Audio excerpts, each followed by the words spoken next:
Yellowstone is one of the most visited places on the planet thanks to the amazing national park with its dizzying number of attractions. However, visitors to the national park might want to be careful as a 100-foot wide crack has just opened up in less than 24 hours. What is causing the crack and what does it mean for the national park and its surroundings? Yellowstone National Park has something for everybody, which is why it's a popular destination for tourists worldwide. Among them is the Grand Canyon. The Yellowstone River carved this magnificent canyon, which is 20 miles long and 1,200 feet deep. Lower Falls, where the river tumbles 308 feet, twice the height of Niagara Falls, before striking the canyon floor with such force that it sends foam and mist hundreds of feet upward, dampening the rock so constantly that bright green moss grows high above the water, is its most famous and widely photographed feature.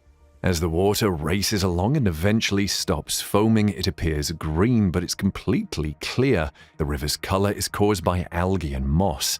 There is also the Mammoth Hot Spring, created by heat, water, minerals, and limestone all working together to form the famous feature, where variously colored travertine, a type of calcium carbonate, has been dissolved from the limestone beneath the ground and carried to the surface by rising springs of hot water.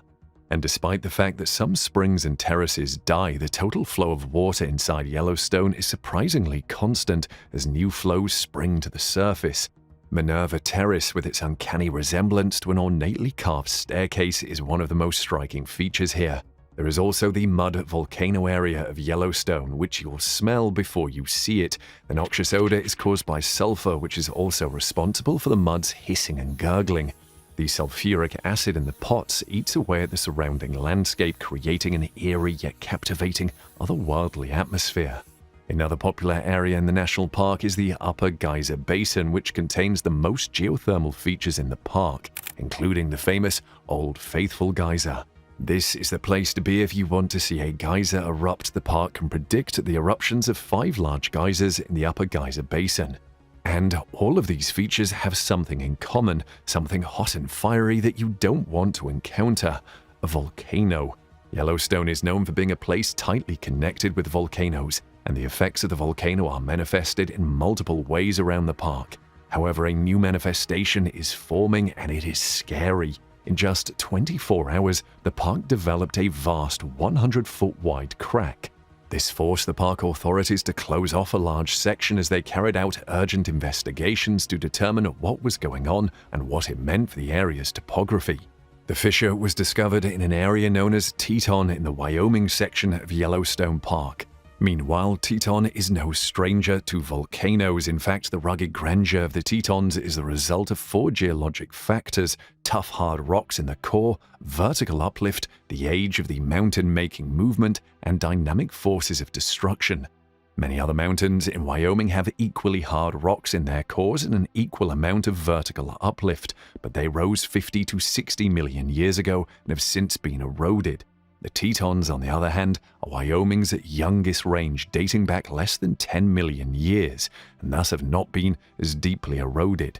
Any steep slope or cliff is especially vulnerable to nature's destructive methods. The Tetons represent a never-ending struggle between 2 opposing forces. The first is the rock's extreme toughness and, as a result, their resistance to erosion. The second factor is the presence of efficient transportation agencies that move all rock debris away from the mountains and away from the lower slopes. The majority of the Teton Range's rocks are among the hardest, toughest, and least porous known. As a result, they are resistant to mechanical disintegration caused by temperature changes, ice, and water. They are primarily composed of minerals that undergo very little chemical decay in the cold climate of the Tetons, and the absence of weak layers prevents the tough rock masses from collapsing under their own weight. All of these conditions favor the preservation of steep walls and high rock pinnacles. Nonetheless, they do degrade. Great piles of broken rock or talus that festoon the slopes of all the higher peaks bear witness to erosion's unrelenting assault on the mountain citadels. Things are far from static here, as a wide range of daily and annual temperatures causes minute contraction and expansion of rock particles. Stress and strain are produced by repeated volume changes. So although the Teton's rocks are extremely dense, they eventually yield and a crack forms. Water that seeps in along this surface of weakness freezes and expands, prying a slab of rock away from the mountain wall, either overnight or during long cold spells. Repeated frost wedging, as the process is known, eventually causes the slab to tip and fall. And what becomes of the rock slab? Well, depending on the slope of the mountain, it could fall and roll hundreds or thousands of feet.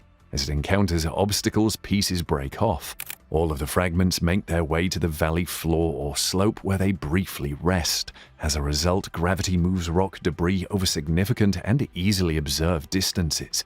This debris is not stationary though. If it's mixed with snow or saturated with water, the entire mass may flow slowly like a glacier. Some can be seen on the south side of Granite Canyon, and one nearly a mile long can be found in the valley north of Eagle's Rest Peak. The numerous snow avalanches that thunder down mountainsides after heavy winter snowfalls also play a role in gravitational transport. Loose rocks and debris are carried down the mountainsides by the moving snow to the talus piles below. Trees, bushes, and soil are swept away from the slide sites, leaving visible scars down the slopes and exposing new rock surfaces to water and frost attacks. Many of the canyon trail's battered, broken, and uprooted trees bear silent witness to the awesome power of snowslides. And running water is another effective agent for transporting rock debris that has aided in the dissection of the Teton Range. The devastation caused by a broken water main on a roadbed is well known, as is the devastation caused by destructive floods.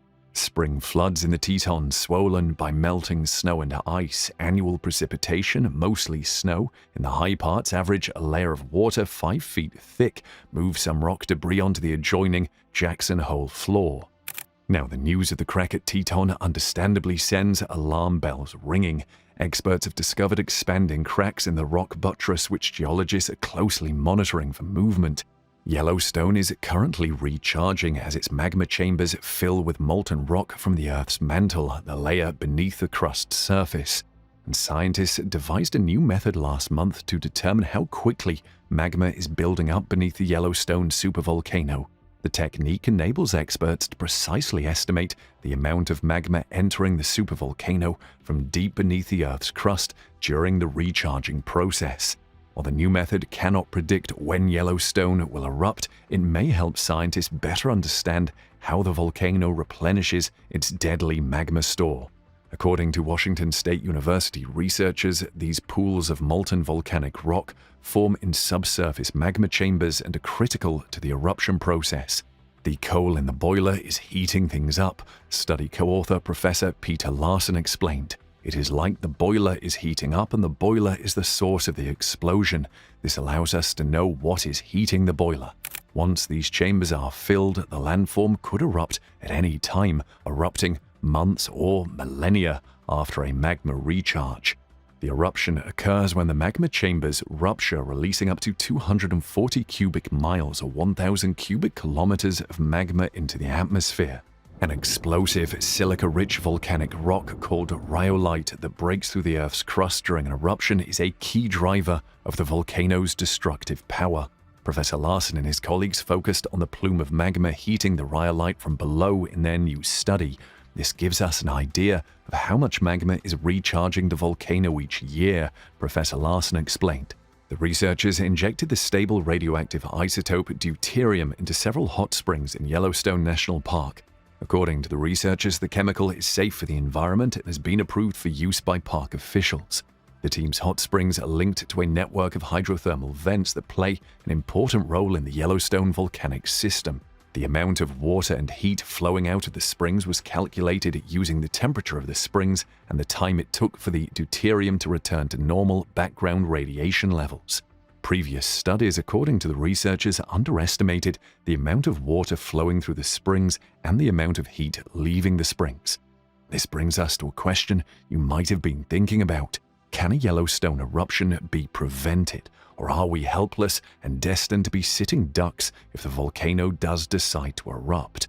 Well, NASA believes that drilling up to 6 miles or 10 kilometers into the supervolcano beneath Yellowstone National Park and pumping in high-pressure water could cool it.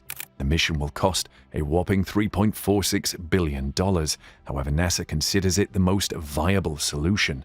However, on the positive side, using heat as a resource provides an opportunity to pay for the plan. It could be used to build a geothermal power plant which generates electricity at extremely competitive prices of around 10 cents per kilowatt hour. However, this method of subduing a supervolcano has a serious drawback, and that's the potential to backfire and cause the supervolcanic eruption that NASA is attempting to prevent. Drilling into the magma chamber's top would be very risky, but we could take our chances by carefully drilling from the lower sides.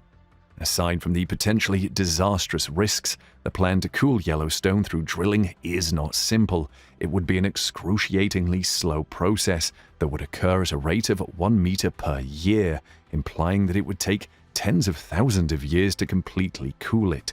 And even then, there is no guarantee it will be successful for hundreds, if not thousands of years. So if NASA doesn't succeed in preventing a Yellowstone eruption, where does that leave us?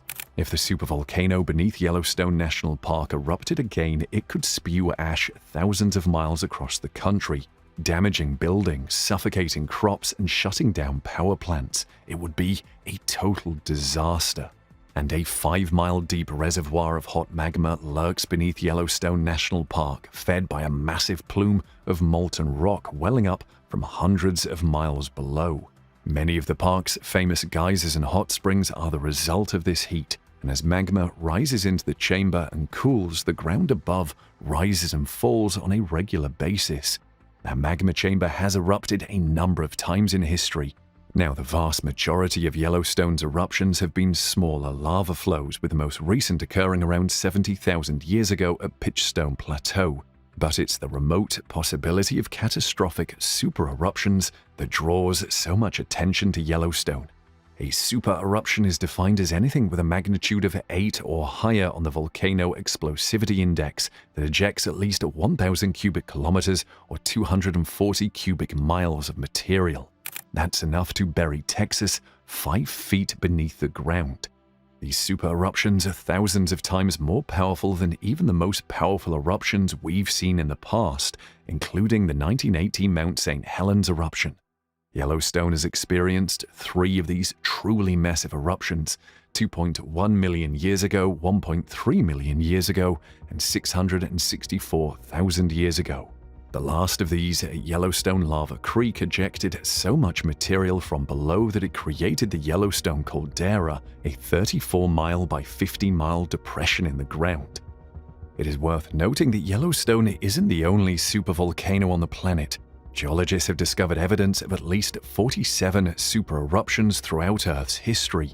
The most recent occurred around 26,000 years ago in New Zealand's Lake Taupo. And more dramatically shifting tectonic plates caused the massive Toba eruption 74,000 years ago. This precipitated a dramatic 6 to 10-year global winter, which some believe nearly wiped out the nascent human race. Although this is not an absolute rule, the Earth has seen roughly one super-eruption every 100,000 years on average.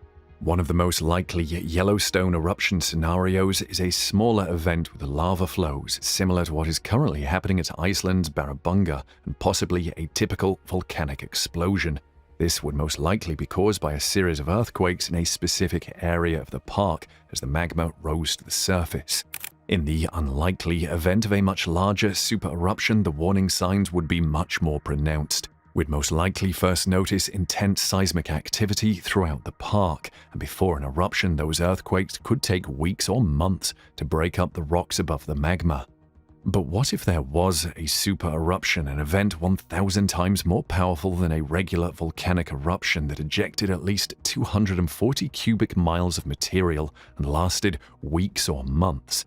The lava flows themselves would be contained within the park within a relatively small radius, say 40 miles or so. In fact, only about 1/3 of the material would ever reach the atmosphere.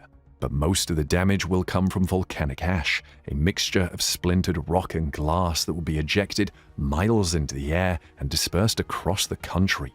Scientists used historical ash deposits as well as advanced modeling to conclude that an eruption would produce an umbrella cloud that would spread in all directions.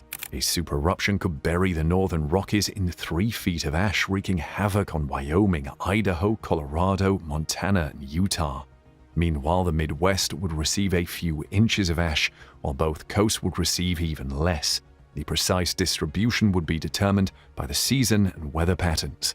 However, any of those scenarios would be disastrous. That much volcanic ash has the potential to kill people, plants, and animals, as well as crush buildings.